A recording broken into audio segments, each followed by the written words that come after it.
Hello everyone, welcome to my channel learn with Faiza.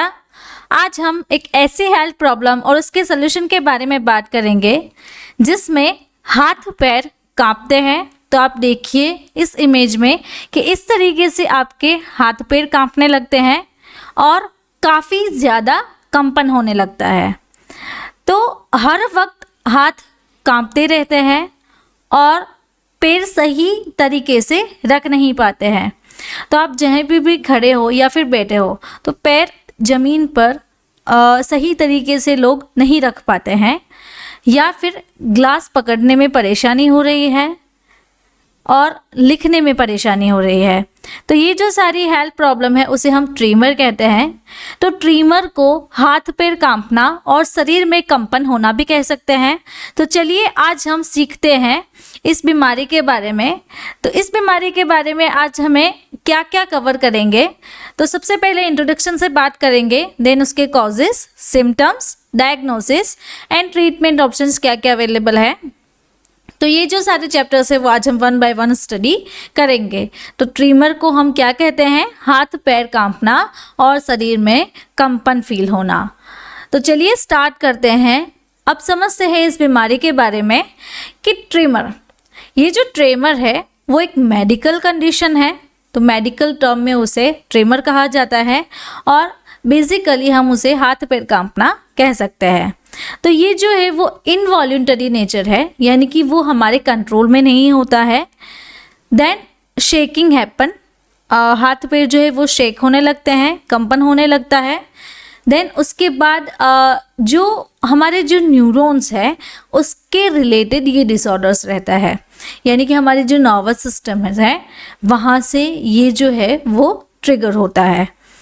Then automatic muscle contraction वो possible रहता है, यानी कि ये जो ट्रेमर हो रहा है लोगों को वो किसके कारण हो रहा है? तो ऑटोमेटिक मसल का कॉन्ट्रैक्शन होता है। तो ये जो है मसल कॉन्ट्रैक्शन के रिस्पॉन्सिबल से ट्रिमर की बीमारी आपको हो सकती है।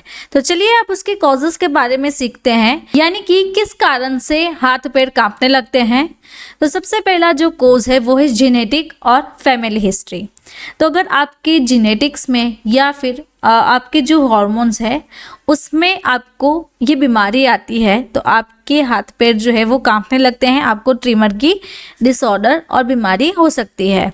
देन उसके बाद जो है वो न्यूरोलॉजिकल डिसऑर्डर्स है, यानी कि हमारे जो न्यूरॉन्स है वो एक दूसरे से इंटर कोरिलेट नहीं कर पा रहे हैं।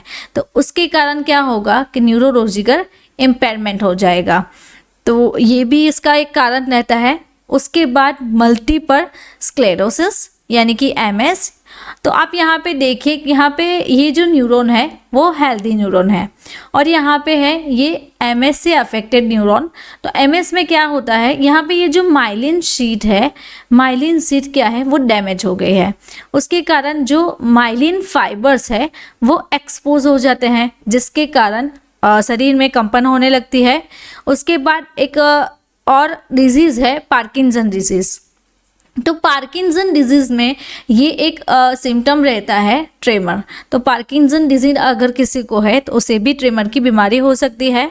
देन उसके बाद जो stroke and traumatic brain injury, अगर किसी को ब्रेन में ब्लॉकेज हो गया है तो आप यहाँ पे देखिए कि इस तरीके से ब्लड वेसल्स में ब्लॉकेज हो जाएगा, या फिर ब्लड वेसल्स ब्रेन में रप्चर्ड हो गई है, टूट गई है। तो यहाँ पे आप देख सकते हैं इस तरीके से रप्चर हो जाती है। तो ब्रेन स्ट्रोक और ट्रॉमेटिक ब्रेन अगर किसी की इंजरी है तो उसे भी ट्रिमर हो सकता है।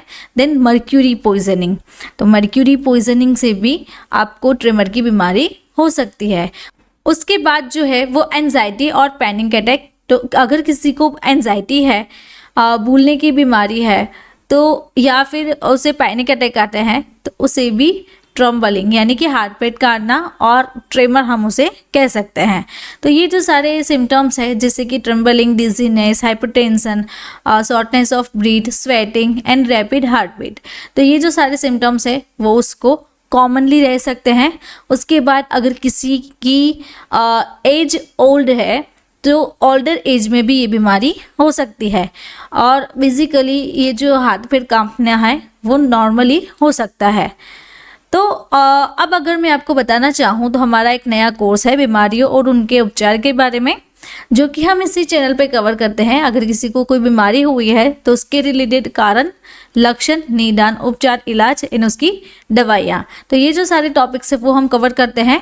तो अगर आपको इसका स्टडी मटेरियल चाहिए तो आप हमारी ऐप से वो भी एक्सेस कर सकते हो। अगर आप एंड्रॉयड यूज़ करते हो तो गूगल पे, एंड अगर आप iOS यूज़ कर रहे हो एप्पल स्टोर से हमारी ऐप को डाउनलोड कर सकते हो। और आपको कोई भी क्वेरी आ रही है तो यहाँ पे मेरा व्हाट्सअप नंबर है, यहाँ पे एक दूसरा भी है, तो इस व्हाट्सअप नंबर के थ्रू आप हमें कांटेक्ट कर सकते हो। नाउ अब हम हमारे टॉपिक पे वापस से आते हैं कि किसी को ट्रीमर हुआ है तो उसके लक्षण क्या रहेंगे। तो शेकनेस इन हैंड, हाथ कांपने लगते हैं। Then unable to hold things, अगर आप कुछ चीज़ पकड़ना चाहते हैं तो उसे होल्ड नहीं कर सकते हैं, पकड़ नहीं सकते हैं। उसके बाद हमारी जो फिंगर्स है, तो आप देखिए यहाँ पे इस तरीके से फिंगर्स जो है वो शेक होने लगती है, हिलने लगती है, पैर कांपने लगते हैं। देन आप ग्लास जो है वो इजीली होल्ड नहीं कर पाते हो। उसके बाद आपका जो वॉइस है उसमें जो फ्रीक्वेंसी है वो सेकी वॉइस आता है, यानी कि उसकी जो फ्रीक्वेंसी है वो नॉर्मल से कहीं अलग होती है।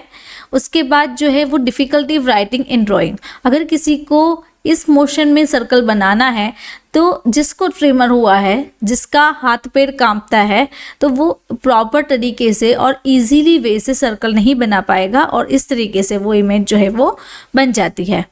देन उसके बाद जो है वो प्रॉब्लम होल्डिंग यूटेंसिल्स, अगर आप ये जो सारे आपको दिख रहे हैं इमेजेस में, तो अगर आपको इसको होल्ड करना है, इसको पकड़ना है, तो आपको ये सारे बर्तन पकड़ने में प्रॉब्लम आ सकती है।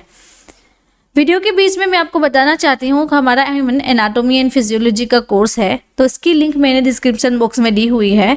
तो अगर आपको हमारा वो कोर्स चाहिए तो आप डिस्क्रिप्शन बॉक्स में जाके हमारी ऐप की लिंक से हमारे जो कोर्स है वो एक्सेस कर सकते हो। नाउ डायग्नोसिस के बारे में सीखे। सबसे पहला जो डायग्नोसिस है वो है मेडिकल हिस्ट्री। तो पेशेंट की मेडिकल हिस्ट्री चेक की जाती है, उसे कौन सा डिजीज़ है, पार्किंसन है, ट्रीमर है, एंजाइटी है, कौन सा डिजीज़ है जिसके कारण हाथ पैर कांपने लगते हैं। उसके बाद ब्रेन का सीटी स्कैन होता है, MRI होता है। देन फिजिकल एग्जामिनेशन, कि क्यों हाथ पैर कांपते हैं, कितने रेशियो में कांपते हैं।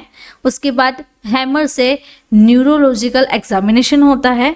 Then blood test and urine test. उसके बाद जो है राइटिंग और drawing test.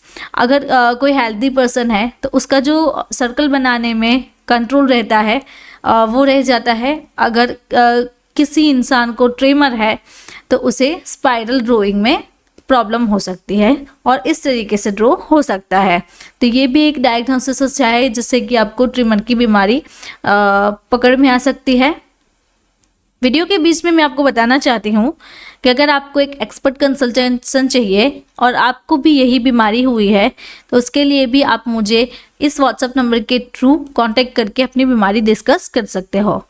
Now treatment option के बारे में देखें कि इसके ट्रीटमेंट ऑप्शंस क्या क्या अवेलेबल हैं। तो इसकी ट्रीटमेंट एक्सपर्ट से स्टार्ट करनी चाहिए, तो एक्सपर्ट के मुताबिक ही इसकी ट्रीटमेंट होगी। तो इसके ट्रीटमेंट में आते हैं फिजिकल थेरापी यानी कि PT, स्पीच लैंग्वेज टेस्ट यानी कि ST, ऑक्यूपेशनल थेरापी यानी कि OT। तो ट्रीटमेंट के according PT, ST and OT की आपको जांच करवानी है। देन उसके बाद deep brain stimulation surgery option, then medical options रहते हैं। तो चलिए मेडिकल ऑप्शन के बारे में आगे सीखते हैं। उसके पहले मैं आपको बताऊं तो हमारा एक प्रिंटेड बुक अवेलेबल है। तो अगर आपको हमारे डिजीजेस और हमारे जो वीडियोस लेक्चर है वो अच्छे लगते हैं और आपको डीप में स्टडी करना है तो आप हमारी ये जो बुक है वो परचेज कर सकते हो। तो चलिए अब मेडिकल ऑप्शन से स्टार्ट करते हैं। तो सबसे पहला जो ऑप्शन रहता है वो है प्रोप्रानोल टैबलेट। तो प्रोप्रानोल टैबलेट का जो डोज रहता है वो 40 से लेके 80 mg, मैक्सिमम 160 mg ले सकते हैं। तो दिन में 2 बार या फिर 3 बार 4 बार आप ले सकते हैं। उसके बाद जो प्राइमाडोन टैबलेट USP के अकॉर्डिंग बनाई जाती है तो इसका जो डोज है वो 100 mg से 200 mg दिन में 2 बार रहता है। अल्प्राजोलम 0.25 से लेके 1 mg दिन में 3 बार लेना है। देन क्लोनाज़ेपाम अगर कोई ले रहा है तो क्लोनाज़ेपाम का डोज रहेगा 0.5 से लेके 5 mg दिन में 3 बार। उसके बाद जो ऑप्शन है वो है मिर्टाज़ापिन। तो ये जो डोज है, ये जो ड्रग है, ये जो टैबलेट है, उसका डोज आपको मेडिकल सुपरविज़न के अंदर लेना है, जिसका डोज रहता है 15 से लेके 45 mg पर डे, यानी कि आप सिंगल टैबलेट ले सकते हैं। उसके बाद टोपिरामेड टैबलेट, तो टोपिरामेड का इनिशियल जो डोज है वो 25 mg डोज है, तो दिन में एक ही बार आपको लेना है।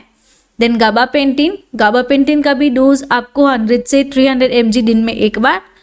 देन लेवेटिरासिटाम, तो लेवेटिरासिटाम के जो डोज है वो 250 से लेकर 750 mg दिन में 2 बार। उसके बाद जो रहता है वो कॉलेकैल्सिफेरॉल, यानी कि विटामिन D3 के ग्रैन्यूल्स आते हैं। तो ये जो ग्रैन्यूल्स है वो आपको पर वीक एक ही सचेट यानी कि ये जो पैकेट दिख रहा है आपको, ये सिंगल पैकेट आपको वीक में एक बार लेना है। उसके बाद जो है वो मर्कोनोव फोर्ट जो कैप्सूल आती है, तो ये जो है कैप्सूल, तो कैप्सूल का डोज आपको रहता है दिन में एक बार। नाउ अब न्यूरोबियन फोर्ट, तो न्यूरोबियन फोर्ट जो टैबलेट है वो एक मल्टीविटामिन, और आपके बॉडी में जो विटामिन बी और बी के कॉम्प्लेक्स ख़त्म हो गए हैं, उसके न्यूट्रिशंस ख़त्म हो गए हैं, तो उसे रीशेड्यूल्स करने के लिए आपको ये जो टैबलेट है वो दिन में एक बार लेनी है। देन हाँ, अगर हम होम्योपैथिक में जाएँ तो यहाँ पे जैल्सिमम, सर्पेविरेंस एंड SBL के अदर ड्रॉप्स आते हैं। तो ये जो ड्रॉप्स है वो आपको 3 to 5 drops half cup of water में दिन में 2 से 3 बार पानी में घुला के पी जाने हैं।